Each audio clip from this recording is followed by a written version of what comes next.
ശ്രദ്ധിച്ചിട്ടുണ്ടാവും, ഞാനും ശ്രദ്ധിച്ചിട്ടുണ്ട്. നമ്മുടെയൊക്കെ സോഷ്യൽ മീഡിയയിൽ സ്റ്റോറി ഇടുമ്പോൾ ഇഷ്ടംപോലെ ആൾക്കാർ, പ്രത്യേകിച്ച് നിങ്ങൾ ആ കാണുന്ന, പ്രതീക്ഷിക്കുന്ന, കാണണം എന്ന് ആഗ്രഹിക്കുന്ന ആളൊക്കെ വന്ന് നോക്കിയിട്ടൊക്കെ പോയിട്ടുണ്ടാവും.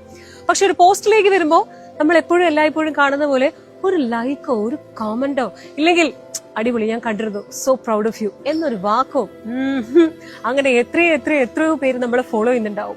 ശരിക്കും നമുക്ക് അവരുടെ ഒരു വാലിഡേഷന്റെ ആവശ്യമൊന്നുമില്ല. പക്ഷെ ഇത് നമ്മൾ കീനായിട്ട് ഒബ്സർവ് ചെയ്യുക. എത്ര പേര് കാണുന്നുണ്ടെന്ന് നമുക്കറിയാം, എത്ര പേര് കമന്റ് ചെയ്യുന്നുണ്ട്, എത്ര പേര് ലൈക്ക് ചെയ്യുന്നുണ്ട്, ഇതൊക്കെ നമുക്കറിയാം. സോഷ്യൽ മീഡിയ അല്ല യാഥാർത്ഥ്യം എന്നുള്ളത് ഏറ്റവും വലിയൊരു പോയിന്റ് ആണ്. അതിനെക്കുറിച്ച് വേറെ എനിക്ക് പറയാറുണ്ട്, അത് പിന്നെ പറയാം.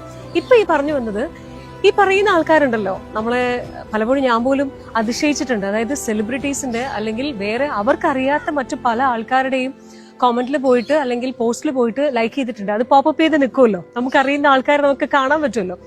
ഇവർ നമ്മുടെ പോസ്റ്റിൽ ഒന്നും ലൈക്ക് ചെയ്തിട്ടില്ലല്ലോ എന്ന് പലപ്പോഴും ഞാൻ ചിന്തിച്ചിട്ടുണ്ട്. അപ്പൊ ചിലപ്പോൾ ഇഷ്ടപ്പെടാത്തത് കൊണ്ടായിരിക്കും എന്ന്